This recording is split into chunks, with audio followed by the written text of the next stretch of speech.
ऐसा बड़े हादसे का दिन है और अब ये सवाल भी है देश के सामने कि अब जनरल रावत के पद पर किसकी नियुक्ति की जाए।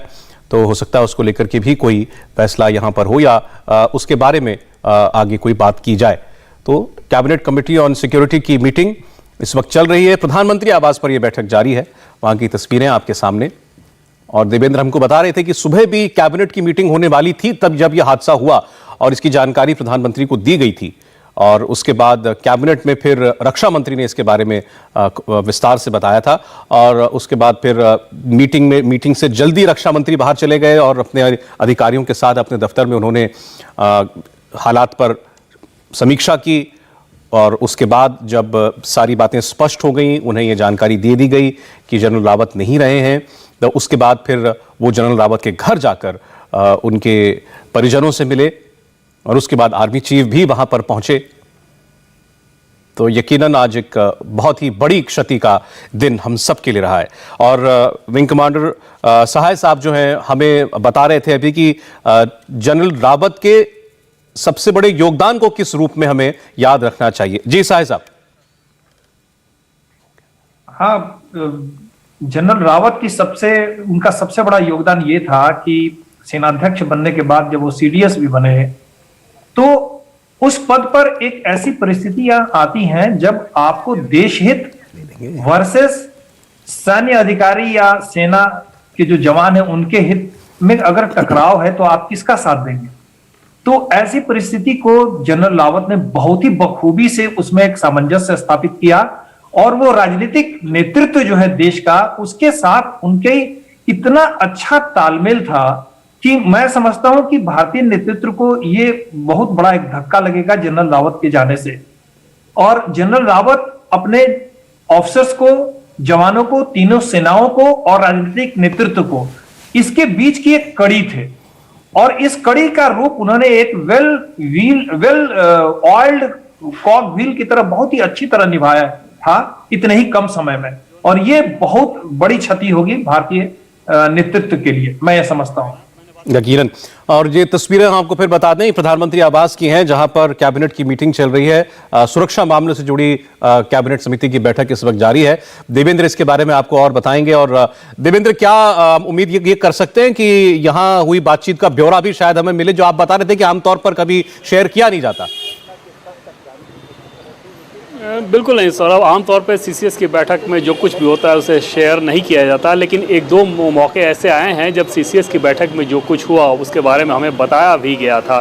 जैसे कश्मीर के संबंध में एक बैठक हुई थी, उसके बारे में कुछ इन्फॉर्मेशन हमें दिया गया था, जो कि देश को बताना अगर बहुत ज़रूरी रहता है तो फिर उसको कुछ इन्फॉर्मेशन साझा कर लिया जाता है। आज की बैठक में ऐसा होगा इस बारे में पक्के तौर पर नहीं कहा जा सकता।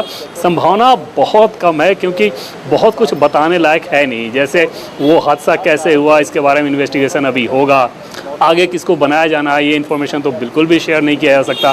तो ऐसी स्थिति में सरकार की तरफ से बहुत कुछ बताने लायक हो इस सीसीएस की बैठक के बाद, इस बात की संभावना बहुत कम नज़र आ रही है। लेकिन फिलहाल हमें इंतज़ार ही करना होगा कि आखिर बैठक खत्म होने के बाद क्या जानकारी दी जा रही है, क्या कोई जानकारी दी जा रही है और अगर दी जा रही है तो क्या जानकारी दी जा रही है। फिलहाल इसके लिए इंतज़ार रहेगा। लेकिन निश्चित तौर पर सीसीएस में जो मंथन चल रहा होगा आगे सीडीएस कौन, क्योंकि जो हादसा हो गया वो तो हो चुका है, उस नुकसान को इस पूरे देश को सहना है, लेकिन आगे का रास्ता भी आपको देखना है। और उस लिहाज से निश्चित तौर पे अगर कुछ नामों पर चर्चा हुई है तो वो बहुत महत्वपूर्ण रहेगा कि आखिर किस नाम पर चर्चा हो रही है और किस नाम पर अगले सीडीएस के तौर पे मुहर लगाया जाना है। हालांकि वो इन्फॉर्मेशन सब बाहर आने की संभावना लगभग नगण्य रहेगी क्योंकि हम सभी जानते हैं कि प्रधानमंत्री नरेंद्र मोदी की सरकार है जो वो फैसला लेती है वो किस हिसाब से लेती है। और यहाँ तो मामला इतना सुपर सेंसिटिव है कि इसके बारे में तो उम्मीद ही नहीं की जानी चाहिए कि पहले कोई बहुत ज़्यादा जानकारी सामने दे दी जाए। लेकिन बैठक खत्म होने के बाद ही पूरी तस्वीर साफ हो पाएगी। फिलहाल अभी भी ये बैठक जारी है और 6:30 बजे ये बैठक शुरू हो गई थी और अभी 7:06 हो रहे हैं, मतलब 36 मिनट हो गए इस बैठक को चलते हुए। अब से थोड़ी देर के बाद शायद ये बैठक खत्म हो जाए अगर कोई एक्सेप्शनल चर्चा नहीं हो रही होगी तो।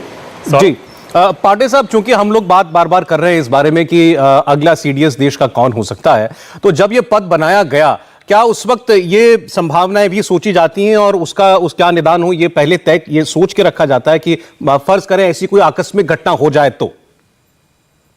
देखिए, चाहे वो सीडीएस हो या अन्य सेनाओं के अंग हो, कहीं भी किसी भी जगह जो एसओपी है, स्टैंडर्ड ऑपरेशन प्रोसीजर है, वो एक ही है, नीति एक ही है कि जो नंबर 1 होते हैं उनके जाने के बाद नंबर 2 जो होता है वो ऑटोमेटिकली टेक ओवर कर लेते हैं as a caretaking element, और ऑफिशियली वही उन्हीं का नाम जो है वो अधिकृत रूप से जारी कर दिया जाता है, जबकि बहुत ही कम अवसर ऐसे हुए हैं कि नाम में परिवर्तन हुआ है।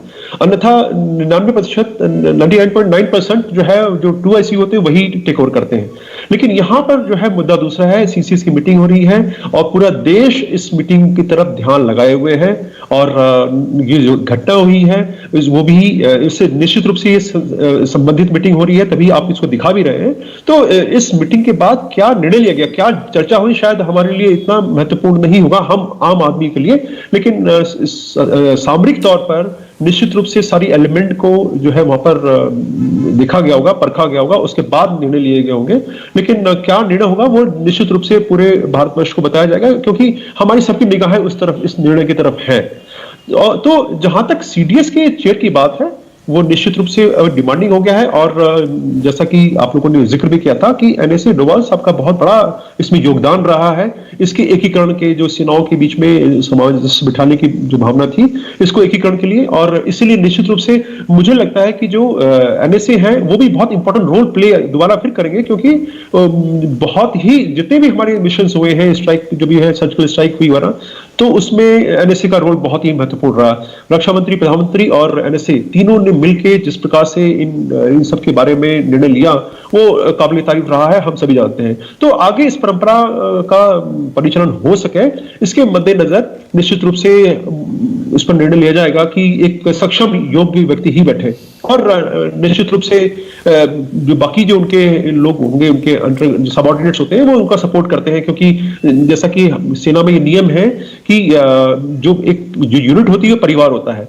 इस प्रकार पूरी सेना है वो परिवार है, और वो जो सीनियर लोग हैं वो हमारे घर के मुखिया हैं, और हमारी जैसे सांस्कृतिक परंपरा है कि हम मुखिया को सम्मान देते हैं, उनकी इज्जत करते हैं, उनके आज्ञा का पालन करते हैं। वही परंपरा का जो है निर्वाह सेनाओं में भी होता है जी। तो निश्चित रूप से एक सेंटिमेंटल कनेक्ट भी होता है, और इसलिए जब सेना में ऐसा कोई घटना होती है तो पूरी सेना में एक जिसे कहा है कि दुख भरा वातावरण आ जाता है, विषादपूर्ण होता है। जाहिर है आपने जैसे कहा कि हर सैनिक सेना को अपना परिवार मानता है, और उस नाते से आप देखें तो चाहे वो सेनाओं के चीफ हों, कोई कमांडिंग ऑफिसर हो, और आप सीडीएस हों, तो उनका जो ओहदा होता है एक फादर फिगर की तरह होता है। जनरल बिपिन रावत के परिवार में